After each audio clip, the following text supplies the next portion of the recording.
Welcome back to Infidelity Tales Lab. We're incredibly grateful for your support. Before we begin today's tale, tell us, which city or country are you joining us from? We love connecting with our global audience. Now, let's dive into today's story. Chapter 1. Foundations of Deceit. Dominic Vaughn built things.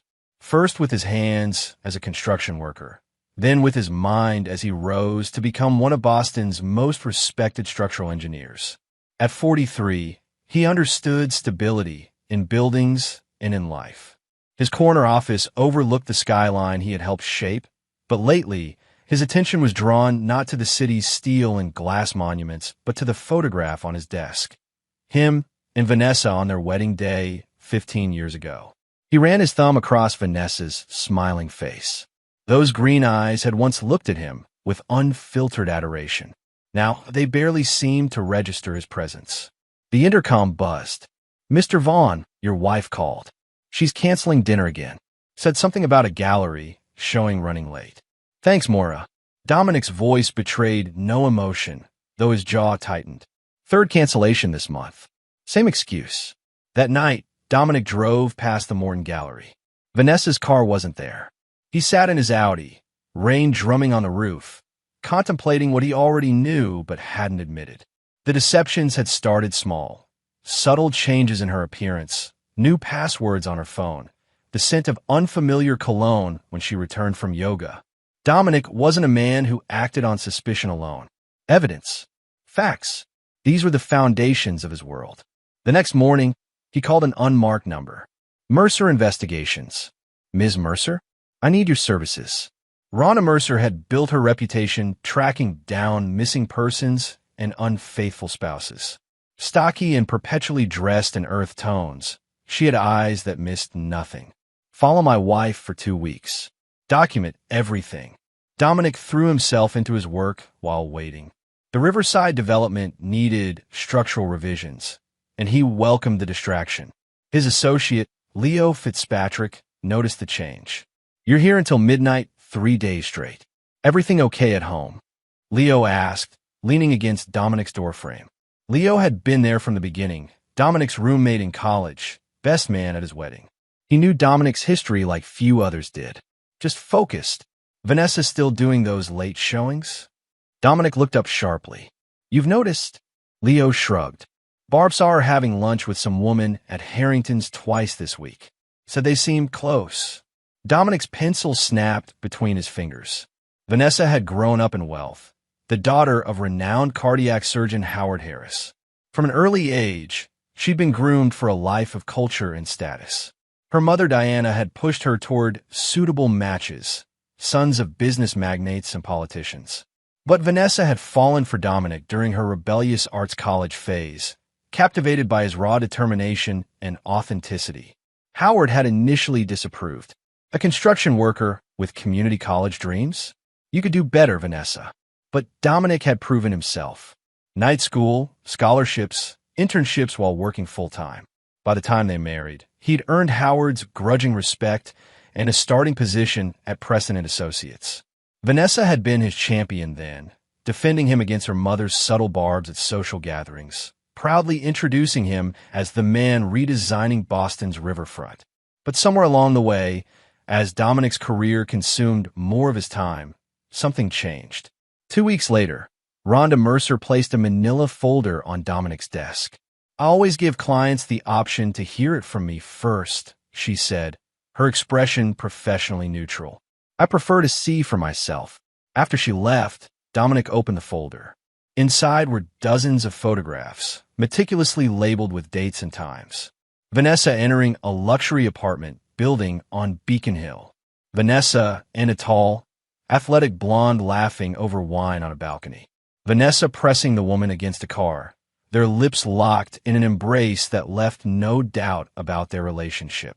The woman was identified as Brooke Zimmerman, 38, gallery curator at the Morton Gallery, resident of the penthouse apartment at 457 Beacon Hill. Single, successful, with a reputation for a discerning eye in both art and women. Dominic's hands didn't shake as he reviewed the evidence. His mind, trained to identify structural weaknesses, was already analyzing patterns. 15-year patterns. The late nights had begun 9 months ago, coinciding with the Morton Gallery's new exhibition featuring bold new artists exploring identity. He closed a folder, straightened his tie, and made a call. Mora, clear my schedule for the next week. Family emergency. That night, when Vanessa returned home smelling of wine and wearing the diamond earrings he'd given her for their anniversary, Dominic smiled and asked about her day. She spoke animatedly about a new artist they were featuring, never mentioning Brooke. You seem happy, he observed. The gallery's doing well.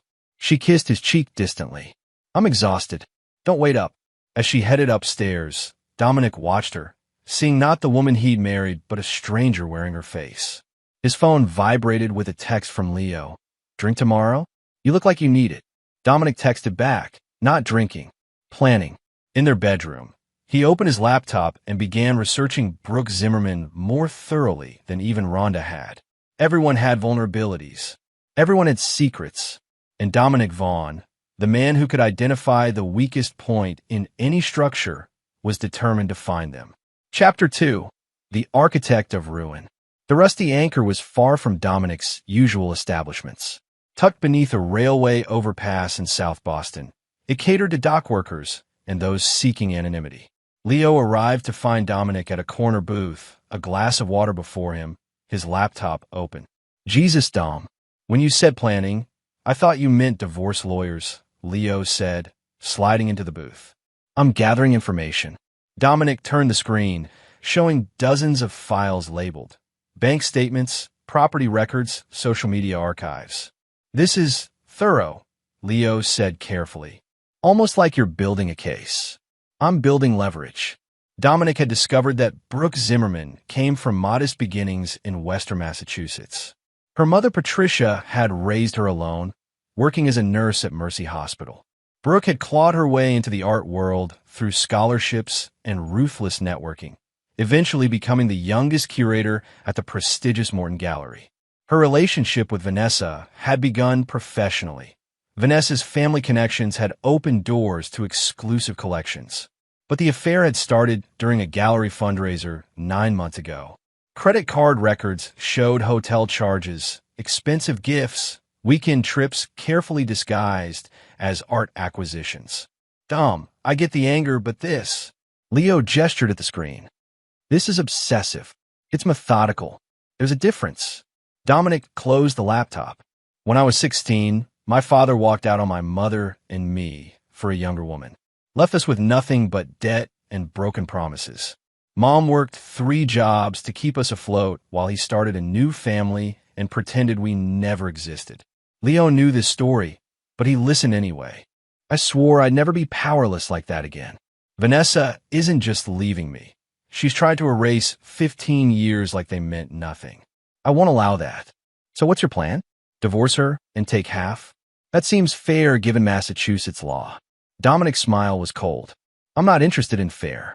I'm interested in justice. And for that, I need to understand all the players. Over the next week, Dominic constructed a meticulous timeline of Vanessa and Brooke's relationship. He hired additional investigators to dig deeper into Brooke's past. He reviewed his own finances, moving assets, creating contingencies. Meanwhile, at home, he played the role of the oblivious husband perfectly. He bought Vanessa flowers, suggested weekend trips she predictably declined, and expressed interest in visiting her gallery. Actually, we're closing for renovations next month, she lied smoothly. But I appreciate the thought. Dominic noted how easily the lies came to her now, how she no longer showed the slightest hint of guilt. His investigator called with an unexpected discovery. Brooke Zimmerman's birth certificate lists father as unknown, but I found hospital records suggesting a connection to someone prominent. The records were sealed, but there was a substantial trust fund established for her by an anonymous donor around the time of her birth. Keep digging, Dominic instructed. That evening, Vanessa mentioned her father for the first time in weeks. Dad's having his retirement gala next month. We should both attend. Howard Harris, at 70, was finally stepping down from his position as chief of cardiology. The gala would be the social event of the season, with Boston's elite in attendance. Wouldn't miss it, Dominic replied, watching her reaction carefully. Great. I'll be organizing part of it with the hospital board. She hesitated. And Brooke, she's curating an art auction for the event. Dominic raised an eyebrow. Brooke, the gallery curator I've mentioned. She's brilliant with charity events. I look forward to meeting her. That night, Dominic accessed Vanessa's laptop while she slept. Her password, Monet 1984, her favorite artist and birth year, hadn't changed in years. He found hundreds of messages between her and Brooke, tracing the evolution of their affair. The early hesitation, the passionate declarations, the meticulous planning to avoid discovery. But among the expected, he found something unusual, references to Howard that seemed oddly familiar between Vanessa and her lover. Your father called me again about the exhibition, Brooke had written. He's always had a soft spot for you, Vanessa replied. Sometimes I think he prefers you to me. Dominic stared at the screen, a theory forming. Howard Harris had always taken an unusual interest in Brooke's career, offering connections and opportunities. Dominic had assumed it was because of Vanessa, but what if there was more? The next day, he visited Howard under the pretense of discussing the gala. Howard's office at Massachusetts General Hospital overlooked the Charles River, its walls lined with awards and photographs chronicling a distinguished career. Dominic, good to see you. Vanessa mentioned you'd be attending the retirement event. Wouldn't miss it, especially with Brooke Zimmerman handling the art auction. Vanessa speaks highly of her. Howard's expression flickered almost imperceptibly. Yes, she's quite talented. The hospital foundation is lucky to have her involvement. How did you meet her? Through Vanessa. Howard busied himself with papers on his desk. I believe so, though I've supported the Morton Gallery for years. Dominic noticed a photograph, partially hidden behind others on the credenza. Howard with a younger woman who wasn't Diana. He recognized the nurse's uniform of Mercy Hospital. Patricia, Howard said, following his gaze. An old colleague. We worked together during my residency. Patricia Zimmerman, Brooke's mother. As Dominic left the hospital, pieces began falling into place. He made a call to his investigator. I need DNA samples from Howard Harris, Brooke Zimmerman, and Vanessa. Discreetly. That's not exactly legal, the investigator warned. I'll double your fee, and I want the results before the retirement gala. Leo confronted him that evening. Dom, you've missed 3 client meetings. The Riverside project is falling behind. Whatever you're planning, it's consuming you. I'm fine. This isn't you. The surveillance, the secret investigations, you're turning into someone I don't recognize. Dominic looked at his oldest friend. Maybe you never really knew me. Or maybe Vanessa's betrayal is turning you into someone you'll regret becoming. After Leo left, Dominic stared at the growing evidence wall in his home office. Photos, timelines, financial records, and now a theory that would destroy not just a marriage, but an entire family's foundation. His phone buzzed with a message from Vanessa. Working late again. Don't wait up. Dominic replied. Take your time. I have plenty to keep me occupied. He turned back to his wall of evidence, adding one more note. DNA results pending. Chapter 3. Blood Revelations. The DNA results arrived in a plain envelope 3 days before Howard's retirement gala. Dominic sat alone in his home office, the morning light casting long shadows across his evidence wall. He opened the envelope slowly, the way he approached all critical information. The results were unequivocal. Genetic markers confirmed beyond doubt. Brooke Zimmerman and Vanessa Harris, Vaughn's shared father. They were half-sisters, with approximately 25% shared DNA. Dominic felt no triumph, only a cold certainty. Howard Harris, respected surgeon and family man, had fathered a child with Patricia Zimmerman decades ago, while married to Diana. He had supported Brooke financially from the shadows, but never acknowledged her publicly. And now, his daughter was having an affair with her own half-sister. The phone rang. His investigator. There's more, she said without preamble. Patricia Zimmerman didn't just work with Harris. She filed a sexual harassment complaint against him in 1985, shortly before leaving Mercy Hospital. The complaint was settled privately and sealed. Was she pressured to leave? Records suggest she was given a substantial settlement on condition of relocating and signing an NDA. 9 months later, Brooke was born. The picture became clearer. Howard hadn't just fathered a child. He'd silenced the mother and controlled the narrative.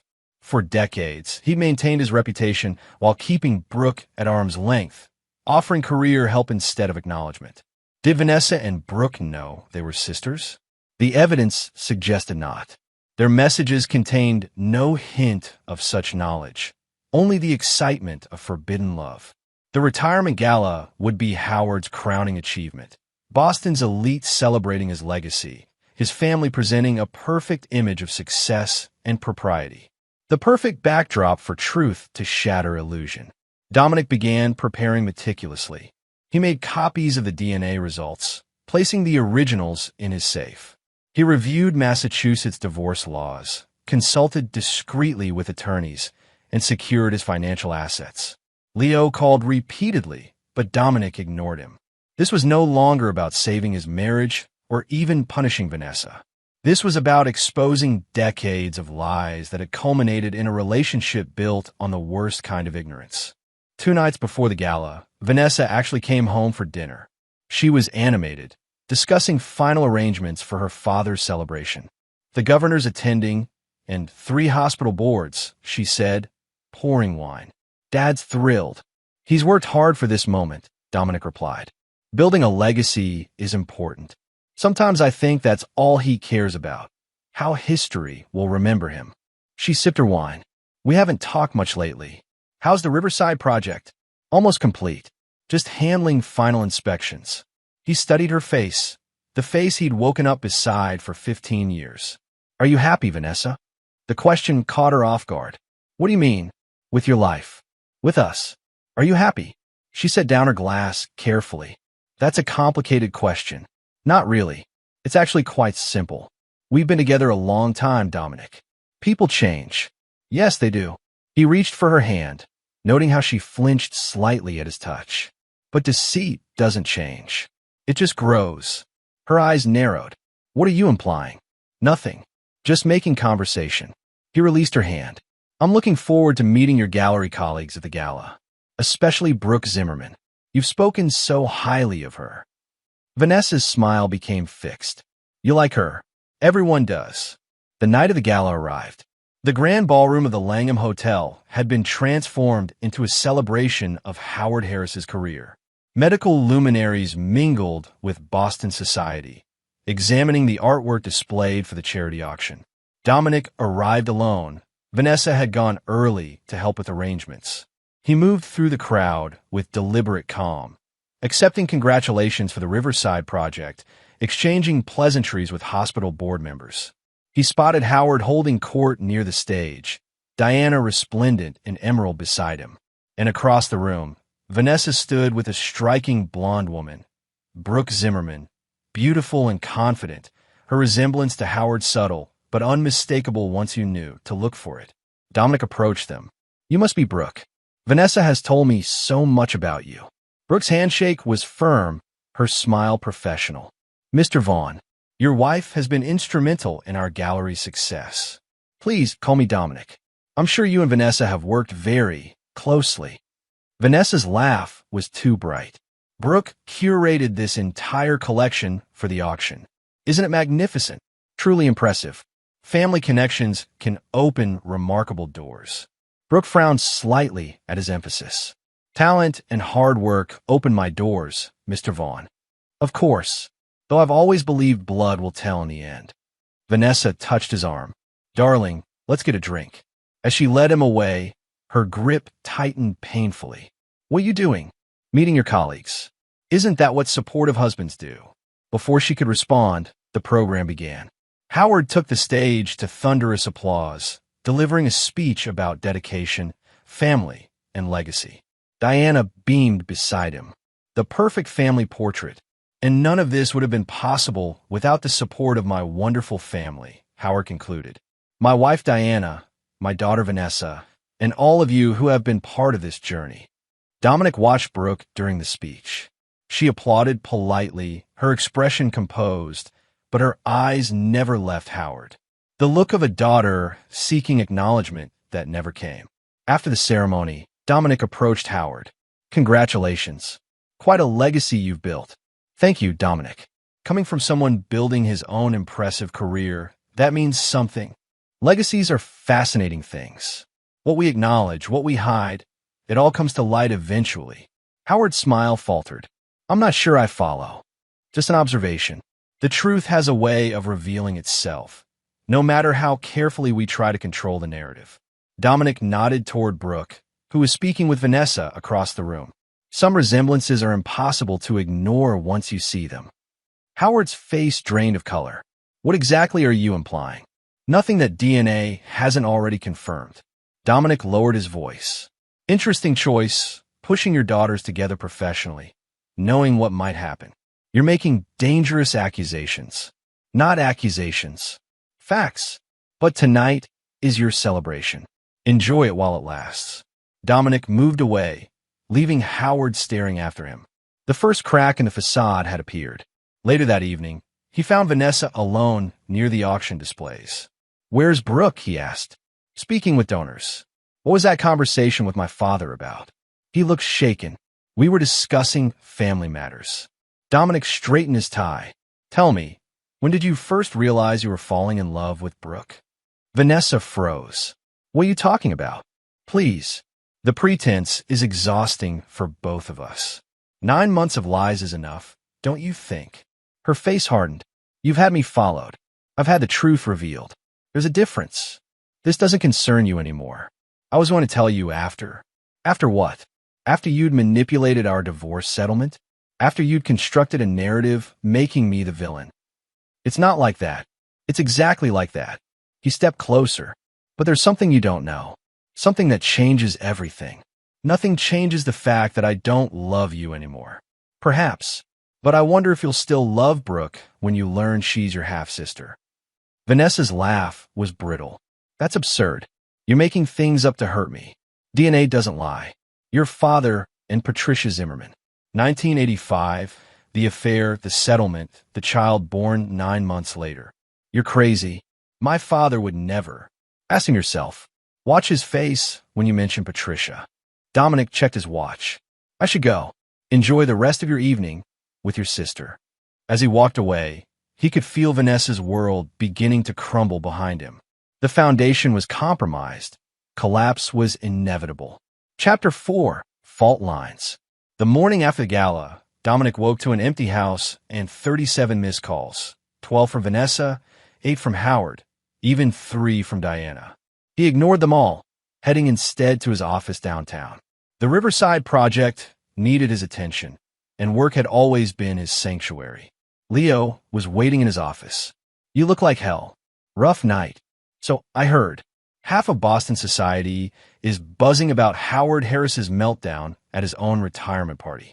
Leo leaned forward. What did you do? Dominic pulled up architectural plans on his computer. I simply revealed structural weaknesses in a facade that was bound to collapse eventually. Dom, this isn't like you. People keep saying that. Maybe this is exactly who I am when pushed. He gestured to the plans. The contractor has questions about the foundation supports. Leo didn't move. Vanessa called me. She's frantic. I'm sure Brooke is comforting her. She says you're spreading vicious lies about her father. Dominic finally looked up. Did she specify which lies? Something about a secret child? She wasn't making much sense. It's not a lie. Howard Harris fathered Brooke Zimmerman with a nurse he had an affair with in the 80s. He paid the mother off, established a trust fund for Brooke, and kept his perfect family image intact. Leo's expression shifted from skepticism to shock. And you're sure about this? Dominic slid a copy of the DNA results across the desk. Vanessa and Brooke share a father. They've been having an affair for 9 months, completely unaware they're committing incest. Jesus Christ. Leo studied the report. Have you told them? I told Vanessa last night. She didn't believe me. And now she's probably confronting Howard, who's realizing his carefully constructed life is imploding. Dominic turned back to his computer. Now, about those foundation supports. Dom, you can't just drop a nuclear bomb like this and then discuss concrete reinforcements. I can and I am. The project deadline. Fuck the deadline. What's your endgame here? What do you actually want? Dominic's calm facade cracked slightly. I want them to feel the same devastation I felt. To have their certainties ripped away. To face the consequences of their actions. And then what? You think this will make you happy? Happiness was never the objective. Justice was. Leo shook his head. This isn't justice, Dom. It's vengeance. And it's consuming you. After Leo left, Dominic tried to focus on work, but his mind kept returning to Vanessa. Despite everything, 15 years of marriage couldn't be erased overnight. He remembered her laughter during their honeymoon in Santorini, her determination when they renovated their first apartment, her hand squeezing his at his mother's funeral. His phone buzzed with a text from an unknown number. We need to talk. Brooke. He replied with the address of a coffee shop 3 blocks from his office. Brooke was waiting when he arrived, her composed gallery curator demeanor replaced by barely contained fury. Is this some kind of sick joke to you? No joke. Just facts. You've destroyed Howard's reputation with these accusations. Interesting. Not these lies, but these accusations. So you've confirmed they're true. Brooke's jaw tightened. Always knew my father was someone prominent. My mother refused to name him, but the trust fund, the career help, someone was watching out for me. Howard was controlling you, not helping you, keeping you close enough to assuage his guilt, but never acknowledging you publicly. And Vanessa? Brooke's voice faltered. Did you have to tell her like that? Would you have preferred I keep silent while you continued sleeping with your sister? She flinched as though struck. We didn't know. Now you do. The question is, what happens next? Vanessa's devastated. Diana's threatening divorce. Howard's reputation is in tatters. Actions have consequences. Brooke leaned forward. So do yours. Do you think Vanessa will come back to you after this? Do you think anyone wins here? I never expected a win. I expected truth. Now we all have it. As Brooke left, Dominic wondered if Leo was right, if vengeance was truly consuming him. He'd achieved his goal of exposing the lies, but the hollow feeling in his chest hadn't diminished. That evening, he returned home to find Vanessa waiting, her eyes red-rimmed but her posture rigid. I spoke with my father, she said without preamble. He confirmed everything. Dominic set down his briefcase. I imagine that was a difficult conversation. Difficult? It was catastrophic. My mother's suicidal. The hospital board is reconsidering naming the new wing after him. And Brooke, her voice broke. How could you expose this so cruelly, as opposed to the kindness you showed during 9 months of deception? I was going to tell you. When? After how many more lies? After how many more nights I sat alone while you were with her? Vanessa's composure cracked. I didn't mean for any of this to happen. I didn't know she was my sister. Would it have mattered? Would you have chosen differently? She looked away. I don't know. At least that's honest. Dominic moved to the bar and poured himself a whiskey. What do you want, Vanessa? A divorce. He nodded. That seems inevitable. I want it done quickly, quietly. Of course you do. The scandal's bad enough without a messy divorce. Don't make this harder than it has to be, Dominic. He studied her. This woman he'd loved, built a life with, and now barely recognized. You know what's ironic? If you'd simply told me you wanted out, I would have given you a clean break. I loved you that much. And now I want what's fair. Half of everything we built together. Fine. My lawyer will contact yours. She moved toward the door, then paused. Was it worth it? Destroying my family to punish me. Your father's choices destroyed your family. Your choices destroyed our marriage. I merely brought the truth to light. After she left, Dominic stood alone in the house that had once held such promise. The justice he'd sought felt empty, the victory Pyrrhic.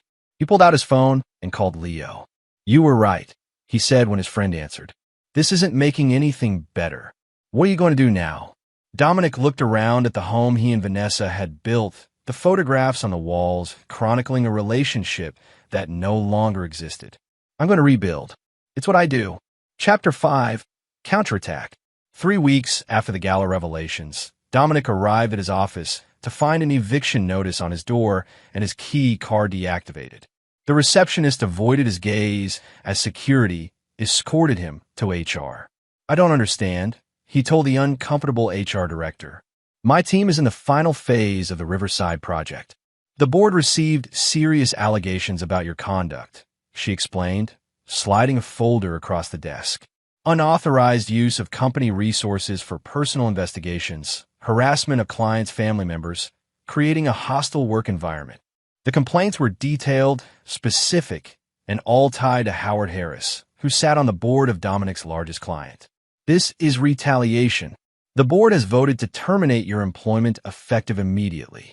You'll receive 2 weeks severance. Outside, Leo was waiting by his car. I tried to warn you. Howard's been making calls all week. They can't do this. The Riverside project is mine. It's the firm's, and they've reassigned it. Harris threatened to pull all hospital funding from any firm that works with you. Leo hesitated. And there's more. The story's going public. Not all of it, but enough. The next morning, Dominic saw the headline, "Prominent Surgeon's Career Questioned Amid Scandal." The article mentioned allegations of past misconduct and questions about professional ethics, without specifying details. Howard had gotten ahead of the story, positioning himself as the victim of unfounded attacks. Dominic's phone rang, his attorney. They filed for divorce, and it's not the standard package, meaning she's claiming emotional abuse, invasion of privacy, and intentional infliction of emotional distress. She wants the house, her full share of your assets, and additional damages. On what grounds? The private investigator, the DNA test obtained without consent, the public humiliation. Her father's got the city's best attorneys on this. Dominic hung up and stared at the article again. Howard had decades of connections in Boston, influence in circles Dominic had only recently entered. The Harris family was closing ranks, weaponizing their social capital. When he tried to call other engineering firms, he found doors suddenly closed. His professional reputation, built over years of dedication, was being systematically dismantled. That evening, he received a text from Vanessa. "This can still end quietly. Sign the divorce agreement. Make a public apology to my father and move on." He didn't respond. The following week brought more calculated attacks. His membership at the Engineers Club was revoked. A pending appointment to the Urban Development Board was rescinded. Former colleagues stopped returning his calls. Leo remained his only consistent ally. They're trying to isolate you, make you desperate enough to take their offer. They don't know me very well then. Maybe not, but they know how power works in this city. Harris has connections everywhere. Hospital boards, university trustees, charity foundations. Places that influence who gets hired, who gets contracts. Dominic nodded grimly. Then I need to change the battlefield. He contacted Rhonda Mercer again with a new assignment. Not surveillance this time, but a deep investigation into Howard Harris's career. Medical decisions, research ethics, hospital politics. They want to make this about my methods rather than their actions, he told Leo. I need to refocus the narrative. Leo looked concerned. Dumb. They're already destroying your career. How much more are you willing to lose? They can take my job, my house, even my reputation. But I won't let them rewrite history to make themselves the victims. The pressure continued mounting. Vanessa's attorneys filed motions to freeze their joint assets. The condo board where Dominic lived suddenly found violations requiring immediate assessment. Even his car was vandalized outside his attorney's office. But Dominic had spent his life studying pressure points and structural integrity. He knew that when external pressure increases, internal reinforcement becomes essential. He liquidated investments Vanessa didn't know about, securing enough capital to withstand a prolonged battle. He documented every instance of professional sabotage, building a countercase for tortious interference. And he waited for Rhonda's findings. They came 4 weeks later, delivered in person to the small apartment Dominic had rented after being forced to leave his condo. Harris covered his tracks well, Rhonda said, but medical records leave patterns. I found 3 cases where experimental procedures were performed without proper consent documentation, and a pattern of residents who complained about his methods suddenly transferring to less prestigious programs. Is it enough? Alone, maybe not. But combined with this, she slid another folder across the table. It creates a compelling pattern. Inside were records of Howard's hospital using a pharmaceutical protocol that Howard had helped develop and in which he held patents. Patients weren't informed of his financial interest. Conflict of interest? Dominic asked. At minimum, possibly insurance fraud. The hospital billed for standard care while essentially conducting unofficial trials that benefited Harris's patent portfolio. This was the leverage Dominic needed, not for revenge, but for defense. Howard had attacked his professional reputation. Dominic would respond in kind. The next day, he had his attorney deliver a simple message to Howard. Professional reputation works both ways. Perhaps we should discuss a mutual ceasefire. The response came within hours. A meeting requested at Howard's attorney's office. Howard looked older than he had at the gala. His confident posture diminished. What do you want? I want what I earned. My professional standing restored, the false allegations withdrawn, and a fair divorce settlement. You destroyed my family. Your choices destroyed your family. You fathered a child with Patricia Zimmerman, paid her to disappear, then manipulated both your daughters' careers to ease your conscience while maintaining your image. Howard's jaw tightened. You have no idea. I know exactly what happened. I also know about the experimental procedures, the patents, the residents whose careers suffered when they questioned your methods. The blood drained from Howard's face. Those are baseless. Save it for the medical ethics board. I have enough documentation to trigger a comprehensive investigation. Unless we reach an understanding. By evening, the terms were drafted. Howard would cease his campaign against Dominic's professional reputation. Dominic would keep Howard's medical ethical issues private. The divorce would proceed with a standard division of assets. And most importantly, all parties would refrain from public comment on the DNA revelation or its aftermath. As Dominic left the meeting, he felt no triumph, only the grim satisfaction of having withstood a concentrated attack and emerged with his future intact, if altered. Leo was waiting at a nearby bar. Well, it's over. Mutual destruction averted. Was it worth it? All this? Dominic considered the question. I didn't start this war, but I refuse to surrender to those who did. There's value in that. And Vanessa? She made her choice. Now she lives with the consequences, just as I live with mine. Leo raised his glass. To rebuilding, then?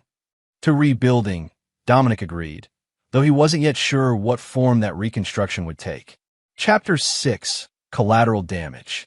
2 months after the settlement, Dominic stood in the rain, watching movers load Vanessa's art collection into a truck. The divorce had been finalized with clinical efficiency.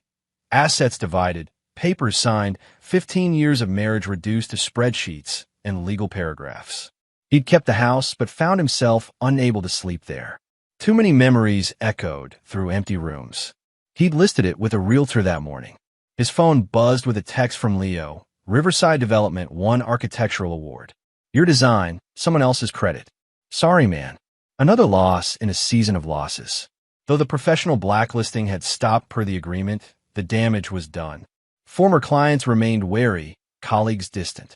Dominic had started his own small consulting firm, but rebuilding his reputation would take time.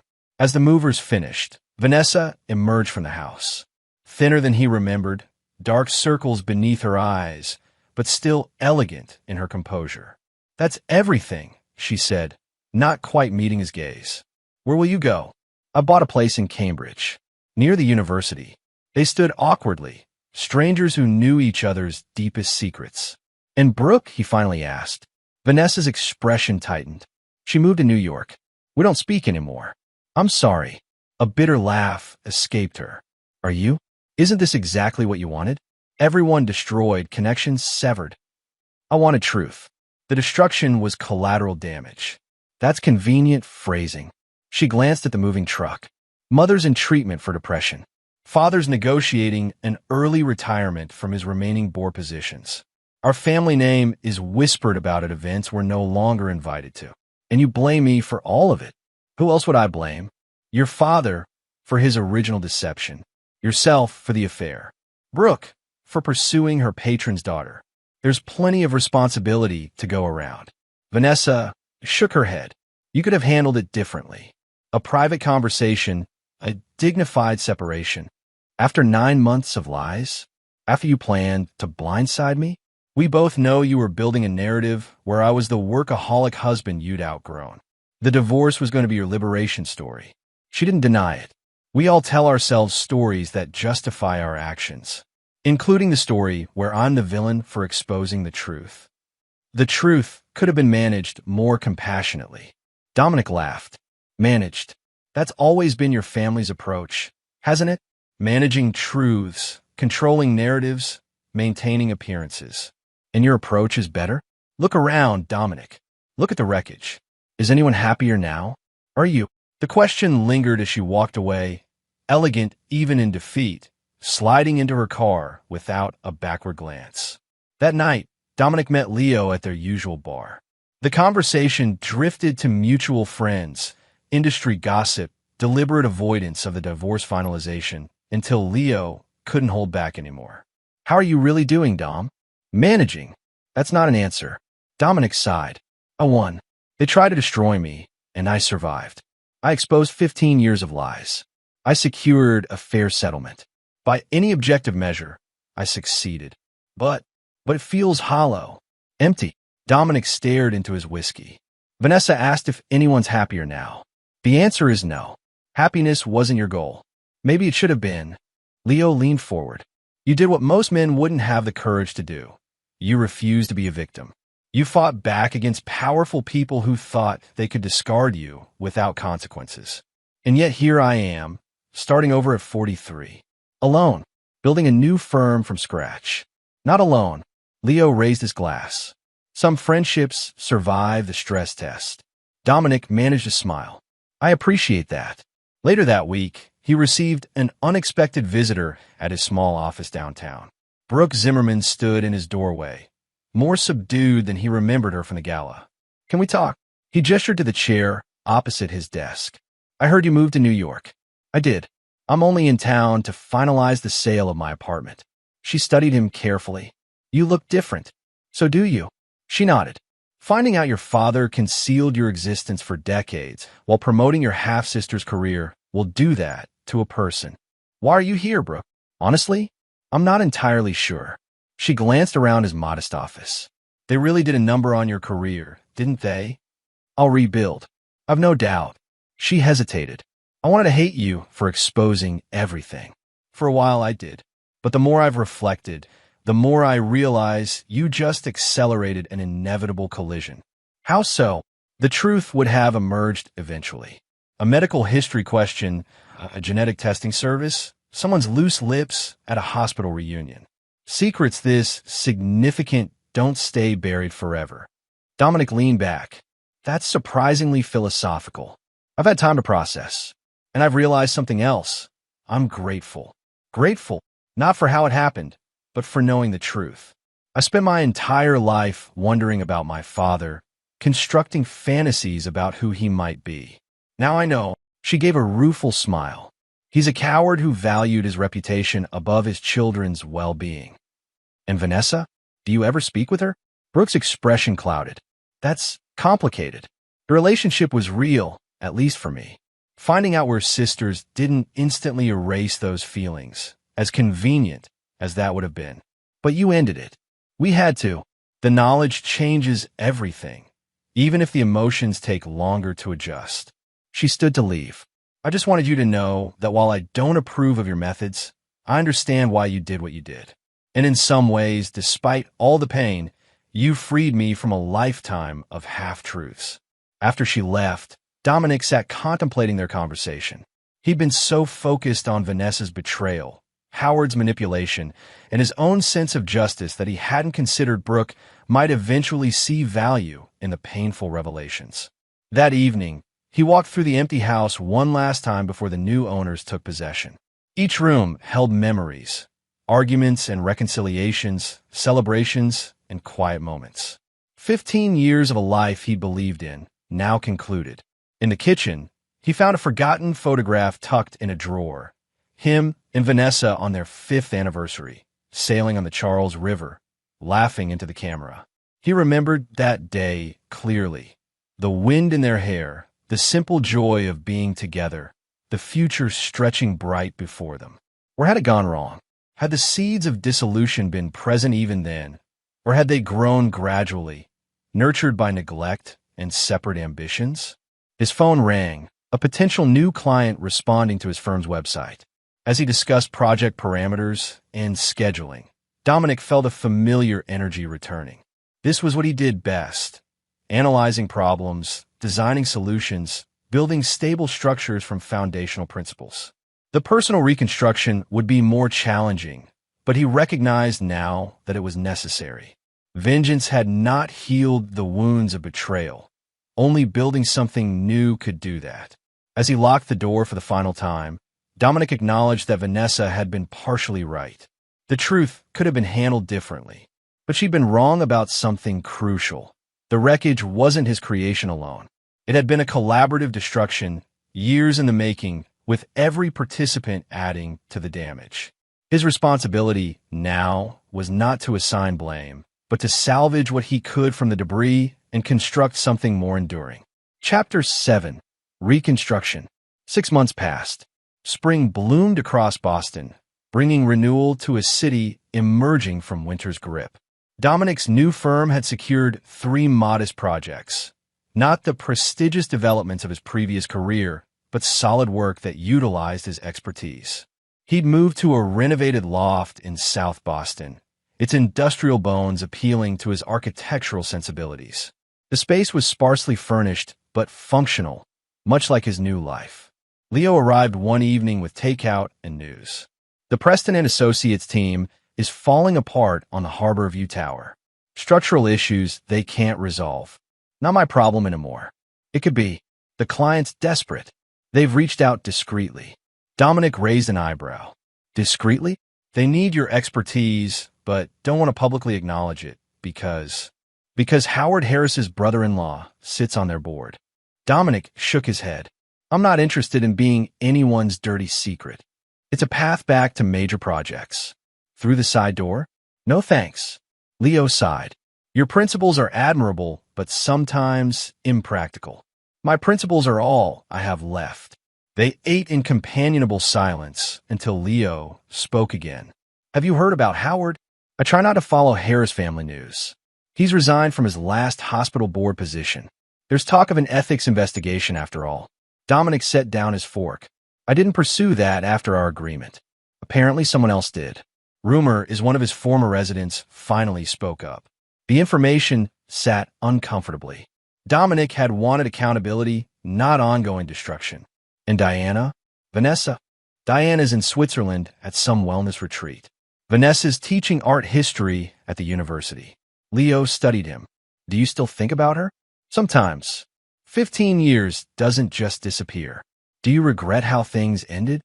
Dominic considered the question. I regret that it had to end at all. But given the circumstances, I don't see how it could have unfolded differently. The next morning, Dominic received an unexpected email from Preston and Associates CEO requesting a private meeting. Curiosity overcame reluctance, and he agreed. Andrew Preston was Dominic's former boss, a veteran architect who'd built the firm from nothing. Thank you for coming. This isn't easy for me. I imagine not. The Harborview project is failing. The replacement team missed critical flaws in your original design adjustments. Preston looked genuinely pained. We need your help. You fired me, Andrew.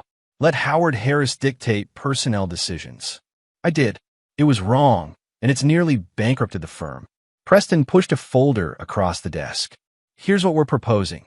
You come back as a consultant at triple your former salary. Once the project stabilized, we announce your return as partner. Dominic opened the folder. The terms were generous, almost desperate. Why would I return to a firm that abandoned me? Because it's still the firm you helped build. Because these projects matter to you. Because despite everything, you're still an engineer who cares about getting things right. Dominic closed the folder. I need time to consider. Take it, but not too much. The structural issues are critical. Walking through the financial district afterward, Dominic found himself outside the Morton Gallery. The window announced a new exhibition, fragmented, exploring family dynamics through modern art. Inside, he was surprised to find Brooke Zimmerman directing the installation of a large canvas. Dominic Vaughn, she said, noticing him. I didn't expect to see you here. I was passing by. I thought you were in New York. I was. I've returned to oversee this exhibition. She gestured around. My first curated show since everything. He studied the nearest painting, fractured faces emerging from a shared background, simultaneously connected and distinct. Your work? Yes. Art therapy, my psychiatrist calls it. She smiled wryly. Creating beauty from brokenness, apparently. It's powerful. Thank you. She hesitated. Would you like some coffee? The cafe next door is decent. Over espresso, they discussed neutral topics, the art world's trends, Boston's development plans, the unusually warm spring. Finally, Brooke addressed the elephant in the room. I saw Vanessa last week. At our father's hearing. Dominic looked up sharply. Hearing? The ethics committee. They're reviewing decades of cases. She sipped her coffee. It's strange. We arrived separately, sat on opposite sides of the room, but when they detailed the allegations, we found ourselves exchanging glances. Shared disillusionment, I suppose. How is she changed? Quieter. She's throwing herself into teaching. Brooke studied him. She asks about you sometimes. What do you tell her? The truth. I don't really know how you are. The conversation shifted to Dominic's new firm, Brooke's Exhibition. As they parted, she extended an invitation to the opening reception. It might be awkward, he noted. Life is awkward. Art confronts that. She shrugged. Come if you want to. It's next Friday. All week, the Preston proposal and exhibition invitation occupied his thoughts. Both represented potential steps forward, but in different directions. One offered professional redemption, the other personal closure. He called Leo for advice. The Preston offer is a no-brainer, Leo said. You'd be returning from a position of strength. And the exhibition? Riskier. The Harris family drama is finally fading from gossip circles. Appearing publicly might reignite interest. So you think I should decline? I think you should decide what matters more. Avoiding discomfort or achieving closure. Friday evening arrived with Dominic still undecided. He found himself dressing more carefully than usual, selecting a charcoal suit he hadn't worn since before the divorce. At the last moment, he grabbed the Preston contract from his desk, signing it decisively before heading out. The gallery hummed with the understated energy of Boston's art crowd. Dominic moved through the space slowly, studying Brooke's work, powerful explorations of identity, connection, and fracture. Each piece seemed to capture some aspect of the complex family drama that had unfolded. He was examining a particularly striking canvas when he sensed someone beside him. Her technique has evolved considerably, Vanessa said quietly. The fragmentation is deliberate but not chaotic. Dominic turned. She looked composed, professional in a simple black dress, though thinner than he remembered. I didn't expect to see you here. Brooke invited me. I wasn't sure if I would come until the last minute. She gestured to the painting. What do you think? It's honest. Raw without being sensational. Vanessa nodded.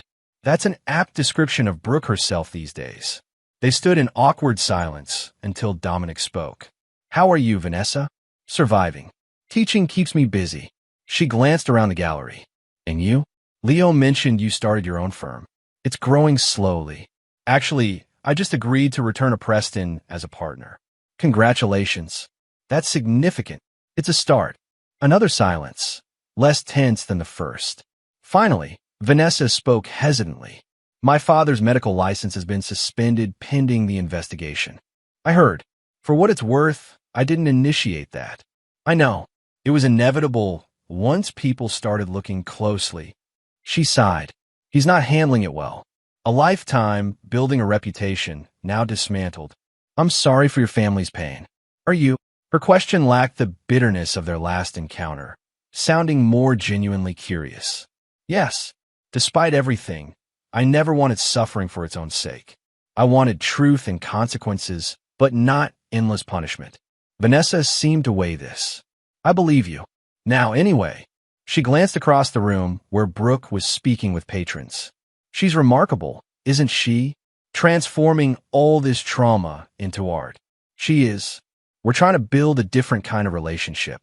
Sisterhood without the complications. Vanessa's smile was sad.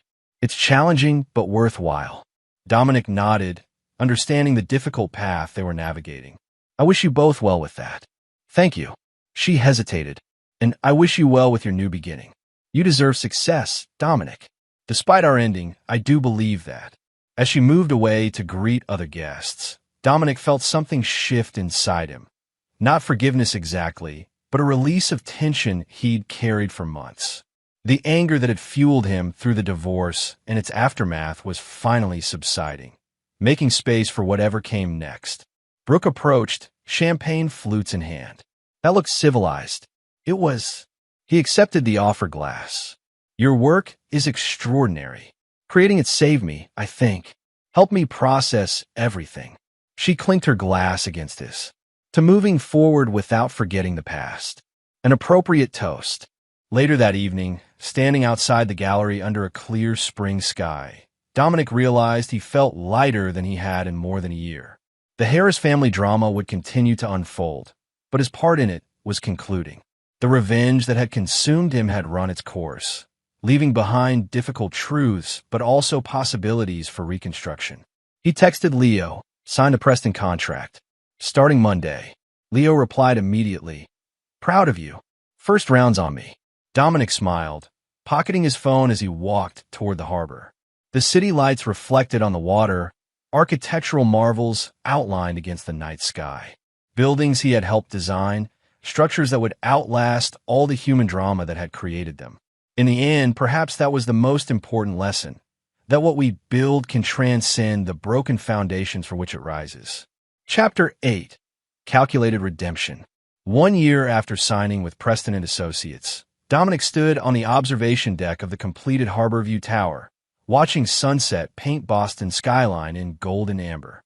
The project that had nearly bankrupted the firm was now its crowning achievement. An architectural marvel praised for innovative structural solutions to seemingly impossible engineering challenges. Quite a view, Leo said, joining him at the railing.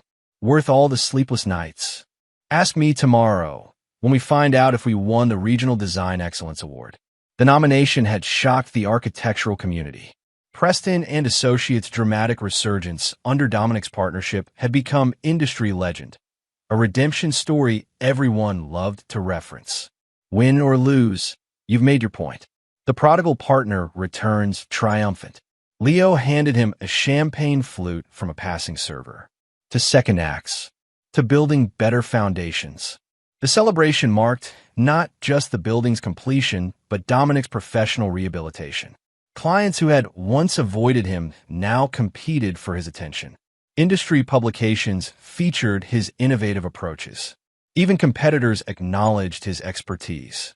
As guests mingled around them, Dominic noticed Brooke Zimmerman among the attendees, engaged in animated conversation with the project's lead designer. Did you invite her? Leo asked, following his gaze. She's representing the Morton Foundation.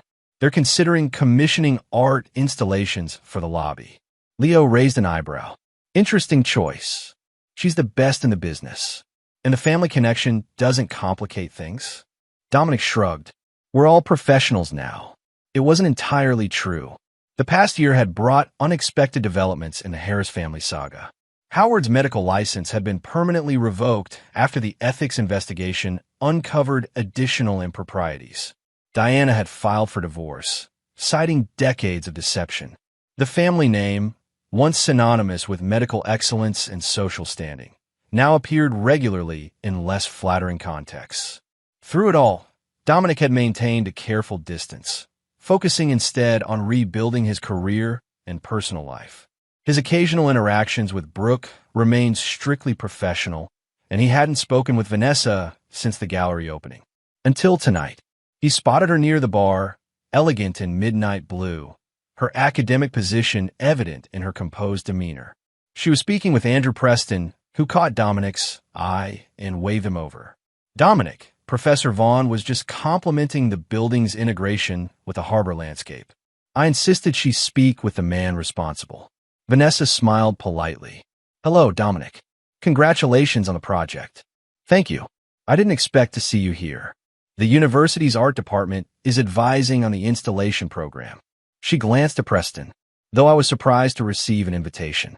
Preston excused himself tactfully, leaving them in awkward proximity. "How have you been?" Dominic asked. "Well enough." The teaching position became permanent. "I've published some research on artistic responses to family trauma." She sipped her wine. "And you're clearly thriving." "Professionally, yes. And personally?" The question caught him off guard. "I'm rebuilding." She nodded, understanding the reference to their last meaningful conversation. As we all are. A comfortable silence settled between them. Not the charged tension of their divorce, but something quieter, almost reflective. "My father asked about you," she said finally. "He's in Arizona now, living with my aunt after the divorce."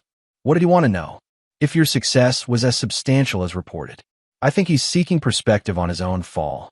"What did you tell him?" "The truth. That you rebuilt through talent and determination, while he destroyed through deception and entitlement." She met his eyes directly. "I've done a lot of reflection this past year about patterns and choices. And conclusions? That we were all acting out scripts written long before we recognized them. My father's need for control and appearance, my mother's willful blindness, my attraction to what was forbidden." She shook her head. "Not excuses, just context." Dominic considered this. "I can understand that perspective." "Can you?" She seemed genuinely curious. "You were always so certain, so absolute in your judgments." "That certainty nearly destroyed me, too." He leaned against the bar. "Revenge as an architect's project, precise measurements, calculated loads, exact specifications. But humans aren't buildings." The emotional engineering was imprecise. Vanessa smiled faintly. "That's remarkably self-aware." "I've had time to reflect, too." The conversation shifted to neutral territory. Her research, his current projects, mutual acquaintances. As she prepared to leave, she hesitated. "Brooke and I have established a scholarship fund for children of undisclosed parentage seeking careers in medicine or art. We're having a small launch event next month." She handed him a card. "You'd be welcome to attend. No obligation, of course." After she left, Leo appeared at his side. That looked civil. It was unexpectedly pleasant. "Careful, Dom. Some structures can't be rebuilt once they collapse. I'm not looking to rebuild the marriage, but maybe something else is possible." "Like what?" "I'm not sure yet, but I'm curious to find out." The next morning brought news of Preston and Associates winning the Design Excellence Award. Amid the congratulatory messages, Dominic received an unexpected email from Howard Harris. "I understand congratulations are in order. Your professional resurrection is impressive, if ironic, given the circumstances. I find myself pondering legacy these days, what remains after reputation crumbles. Perhaps there's insight you might share, as someone who has successfully rebuilt from ruins I helped create. If you're amenable, I would appreciate a conversation." Dominic stared at the message, memories of the destructive aftermath of his revenge still vivid. His instinct was to delete it unanswered, but something made him pause. He called Leo. "Howard Harris wants to meet." "Why?" "Ostensibly to discuss professional resilience. More likely to make peace before he dies." "Is he dying?" "He's 72 with a history of cardiac issues and a ruined reputation. Whether it's physical or existential mortality, he's confronting endings. And you're considering it because—" Dominic considered the question. "Because holding grudges requires energy I'd rather direct elsewhere." This is new. The Dominic Vaughn I've known would have printed the email just to have the satisfaction of burning it. "Maybe I'm evolving." That evening, Dominic replied to Howard. "I'm available next Thursday afternoon. Preston and Associates, 2 p.m. The meeting was set for Dominic's territory, his newly renovated corner office with views of the harbor and the building he'd rescued from structural failure. When Howard arrived, he appeared diminished from the commanding surgeon Dominic remembered. Thinner, grayer, less certain in his movements. "Thank you for agreeing to meet," Howard said, accepting the offered seat. "Your email intrigued me." Howard glanced around the office, the awards displayed on the walls, the architectural models, the evidence of Dominic's restored status. "You've rebuilt admirably. I had a solid foundation beneath the damaged structure." Unlike my situation, Howard's smile was bitter. My entire career now reduced to ethical violations and personal failings. Is that why you wanted to meet? To compare catastrophes? No, to understand how you moved forward when everything collapsed. My reputation is gone. My marriage is over. My relationship with Vanessa is strained at best. Even Brooke, who might have been an unexpected gift in all this, maintains a careful distance. Dominic studied the older man. I'm not sure I'm the right person to advise you. On the contrary, you orchestrated my downfall, then rose from your own. That requires something instructive. I didn't orchestrate your downfall. I exposed one truth. Everything else was the natural consequence of choices you made decades ago. Howard nodded slowly. Perhaps that's the insight I needed. The distinction between causes and catalysts. He gazed out at the harbor. What would you have done differently, knowing what unfolded? The question deserved consideration. I would have been more precise in my target. Your deception, not your entire legacy, was the issue. The collateral damage was excessive. Surgical versus carpet bombing. Something like that. Howard leaned forward, suddenly more reminiscent of the confident surgeon he'd once been. Then let me be equally precise. I don't forgive you for exposing my past, but I understand why you did it. And I recognize that my response, attacking your career, your reputation, was disproportionate, as was my method of revelation. A moment of unexpected understanding passed between them. Two men who had each calculated destruction and lived through its aftershocks. Vanessa mentioned a scholarship fund, Dominic said. Yes, her idea, initially. Brooke expanded it. Howard's expression softened slightly. They're attempting to create something meaningful from this mess. It's more than I've managed. It's never too late to build something worthwhile. That sounds suspiciously like forgiveness, Dominic. Not forgiveness. Perspective. Dominic stood, signaling the meeting's conclusion. We all made choices that caused damage. The question now is whether we continue that pattern or create something different.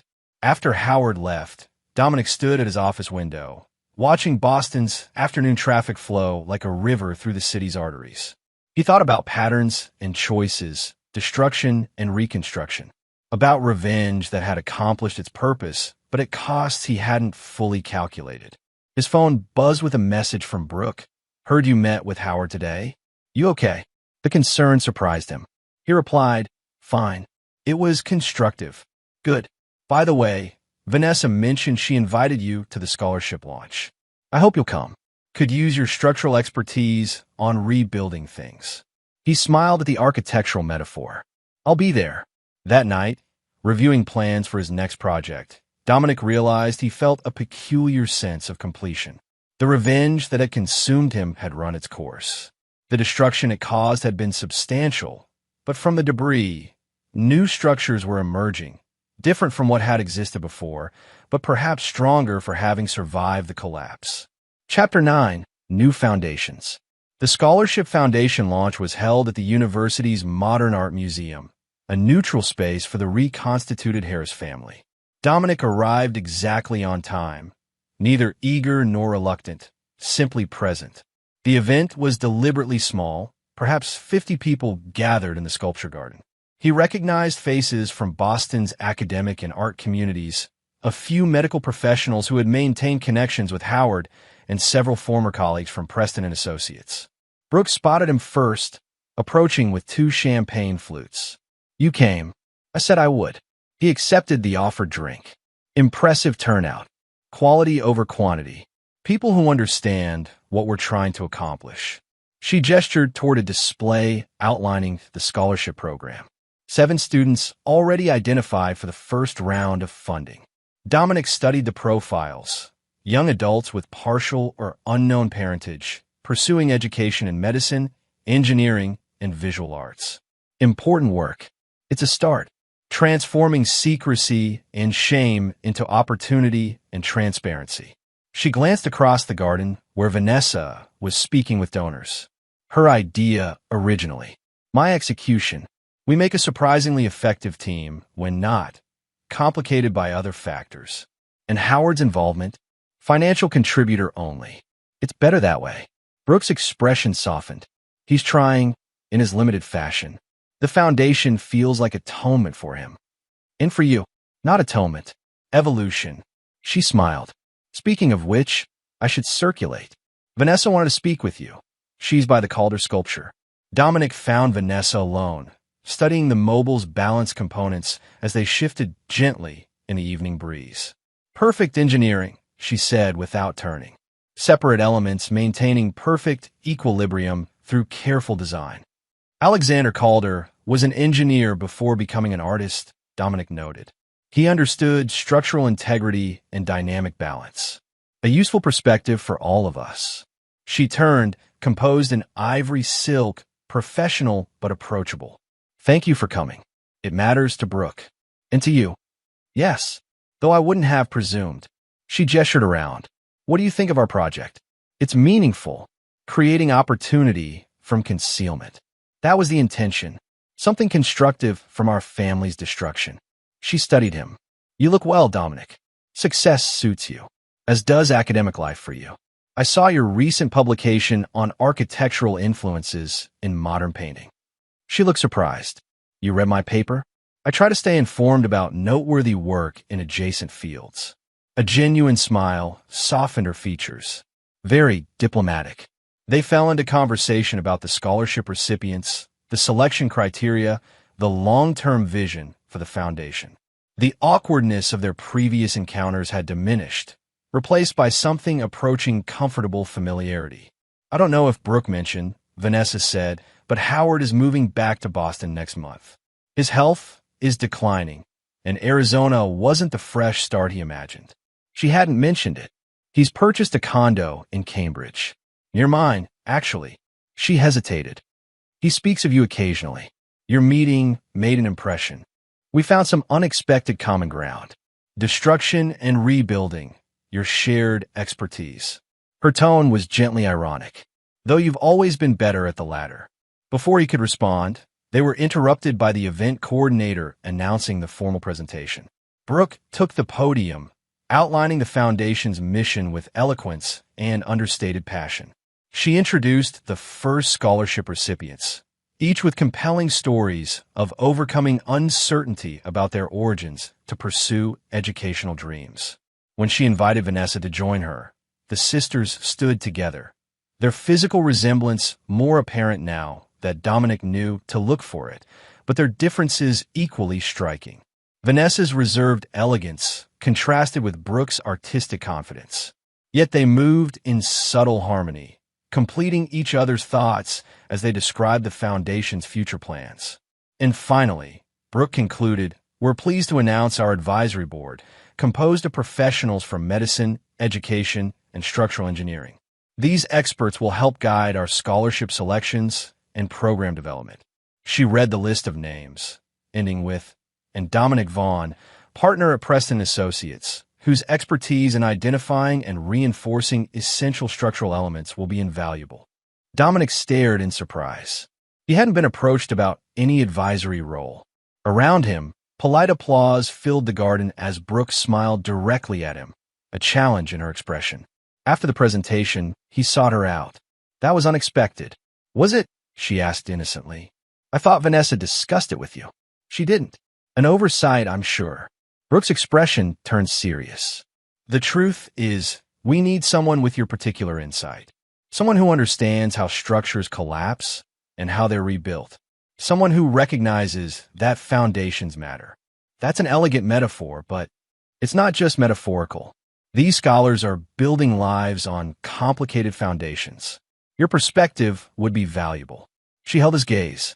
Unless you object to working with us. The question contained layers of meaning.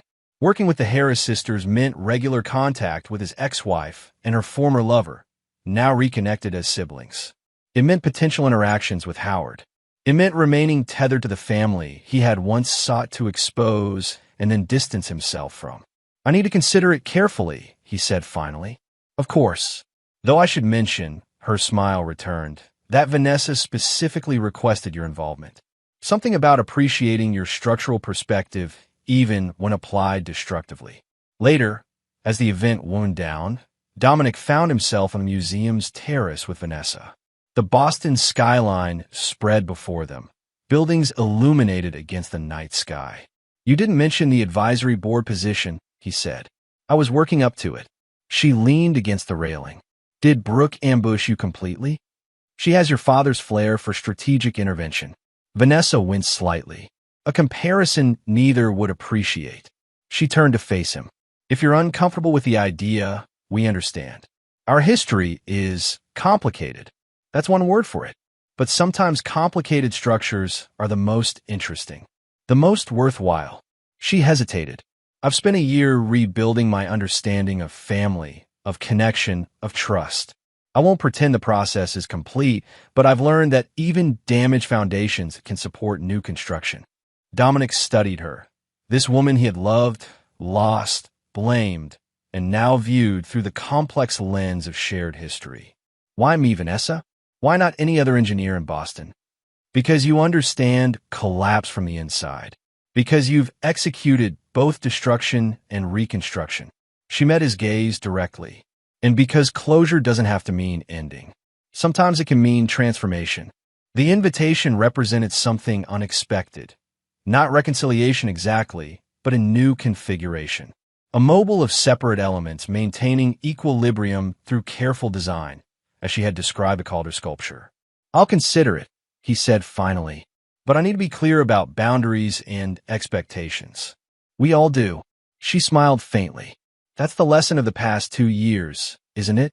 Clear boundaries, transparent expectations, honest communication."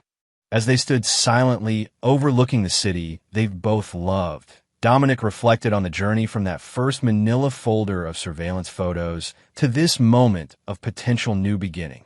The revenge he had calculated had accomplished its purpose. Truth revealed, deception exposed, consequences delivered. But its aftermath had yielded unexpected possibilities. The Scholarship Foundation offered a chance to transform destruction into creation. The advisory role provided an opportunity to apply his expertise toward building rather than exposing. And this conversation suggested that even the most damaged relationships could evolve into something different but potentially valuable. "When's the first advisory board meeting?" he asked. Vanessa's smile widened. "Next month." "Brooke was quite confident you'd accept." "Was she?"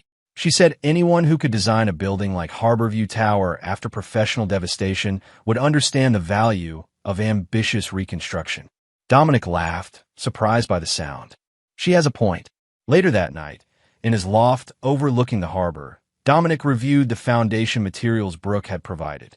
The scholarship program was thoughtfully designed, the recipients carefully selected, the mission statement clear and compelling. Despite its origins in family trauma, the initiative represented something genuinely constructive. His phone buzzed with a text from Leo. "Heard you're joining the Harris Foundation board. Bold move." He replied, "Life's too short for holding grudges. Building is more satisfying than destroying." "Character development. I like it," Leo responded. "Drinks tomorrow to discuss." Dominic set down his phone and walked to the window. The Harborview Tower stood illuminated across the water, a testament to his professional redemption. Beyond it spread the city he had helped shape through his designs, structures standing firm despite shifting conditions. When his wife had demanded a divorce after 15 years of marriage, he had indeed silently nodded and signed the papers without argument. He had approached her table at that one special restaurant and revealed a truth that shattered multiple lives. But the story hadn't ended there, as he had once imagined it would. Instead, it had evolved into something more complex, a narrative of destruction and reconstruction, of truth and its consequences, of vengeance achieved and then transcended. Dominic opened his email and composed a message to Brooke and Vanessa. "I accept the advisory position. Let's build something worthwhile." As he pressed send, he felt a sense of completion different from what revenge had offered. Not the hollow victory of exposing others' deceptions, but the substantive satisfaction of creating something meaningful from the aftermath. The Harris Zimmerman Foundation would help young people build lives on complicated foundations. And in advising them, perhaps Dominic Vaughn would continue his own reconstruction as well. not erasing the past, but incorporating it into a structure more resilient for having weathered collapse and rebuilding. Some revenge stories ended with destruction. This one, unexpectedly, had evolved into creation. And there you have it. Another story comes to an end. What did you think? I'd love to hear your thoughts in the comments below. If you enjoy this story, consider joining our community by subscribing. It means the world to us. For more stories like this one, check out the recommended videos on screen. And I'll see you there.